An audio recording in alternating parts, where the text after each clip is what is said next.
I am Jonathan Higton. My children's education time span at Holmesdale and Reigate Priory has been from 2014 until 2027. The proposed location of Woodhatch Place comes both at exclusion and cost. The Cabinet member suggests in the response to my question that there are 3 other possible schools in Reigate for junior provision. It is vital to make the public aware that all 3 are reception entry only, with no junior year 3 entry. They are all heavily oversubscribed. Reigate Parish 4 applications per place, Raycommon 5 applications per place, St John's 7 applications per place. In terms of cost, for the proposed Woodhatch Place location, Surrey County Council finds it acceptable to propose a site 1.8 miles from its main feeder school, thereby excluding them with no alternative junior option as just detailed, with an exorbitant spend estimated conservatively at 41 million of public funds, when a spend of less than 10 million could bring the current Reigate Priory Junior School site up to the required standards.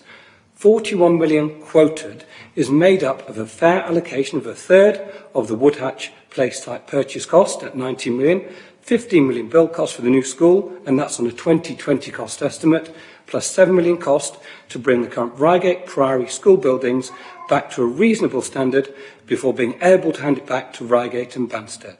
So please, can the Cabinet member explain how it is acceptable to plan to spend 31 million more than needed to move 600 children from a truly unique setting that gives them the opportunity to enjoy the life and soul of Reigate, Reigate businesses, and of course the park? Thank you. Some of this I will have to provide you with a written answer because you've asked for a number of questions. I think you're suggesting that we relocated from Kingston to here because we could put the school in the grounds. I don't quite understand that. We've looked at putting a number of things in the grounds, including some residential. So I don't. You know, this has got. This property was purchased so that the leader of the council wanted to move the head office of Surrey County Council back into Surrey. And this was a fantastic location. And as somebody that lives in Reigate and Banstead, I was very, very pleased that Surrey County Council relocated back here and back into the east of the county. I think the grounds here are superb, and I honestly believe it would make a really super school and grounds for the children to be educated. The current school is only 0.8 miles from here.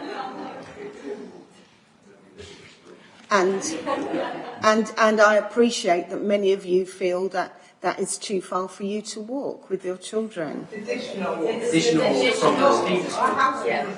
It's too far for Surrey officials to walk. You've got a bus. May the Cabinet member just explain, on my question, why do you need to spend 31 million or at least tens of million more to move these 600 children? Please answer the question. We're not spending £31 million. What is the figure?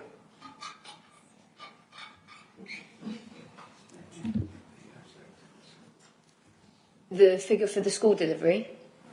The figures for the land cost, the build cost, and the cost to bring the Reigate Priory School back to the reasonable standard before they can go back to Reigate and Banstead, which is a commitment that Surrey County Council have. From a planning perspective for this school and re-delivering the provision that's required, we cannot take the school back to Reigate to the Priory building, and that is because we would not be able to achieve planning permission on that site, and it's also ruled out on the grounds that it does not meet the statutory guidance. And therefore the alternative site search was required in order to provide the closest suitable site, of which Woodhatch Place is that site. In 2020, the relevant planning, including the planning from Heritage England, was achieved in order to keep the current site. So what has changed since then? The DFE have confirmed that the school cannot remain on the current site. That's not what the DFE has said to us. The DFE have confirmed that the school cannot remain on the current site. So my question would be, what does it take for it to remain? And for the public, how much will that save them, please? The school cannot remain, Mr. Heighton, on the current site. I'm sorry, but it cannot. It cannot. And so we have to re-provide that school. And that is what we are doing.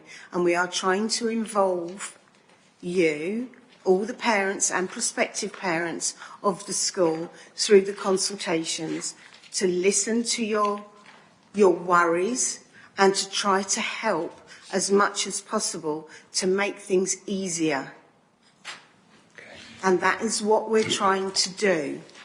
One of the proposed sites, which you will see when the other sites, when it accompanies all the planning applications, the alternative sites document will be made available to you, you will see that some of the sites considered were far, far further away, which also wouldn't have been acceptable. But we could not agree with the current owners of the land for one particular site, which I think would have been ideal, but it was a lot farther away. It would have been, you wouldn't have been able to have got there by walking at all.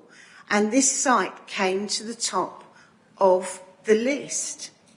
I would leave you with, it's not possible to find 24 houses in Reigate, so how 24 sites have been identified, I'm really, really lost. I would just encourage that the Cabinet member and Surrey County Council seriously consider this proposal, the impact on Reigate, the Reigate children, the Reigate businesses and the community, because it feels as though you're about to isolate a school in a location that doesn't match its geographic residence, which is my original question that I don't believe has still been answered. And equally, the costs that have been highlighted here, I'm happy for them to be challenged, but I would like those to be shared openly, because I don't believe the public would agree to spend tens of millions more than is needed to move a school from what is effectively an idyllic site.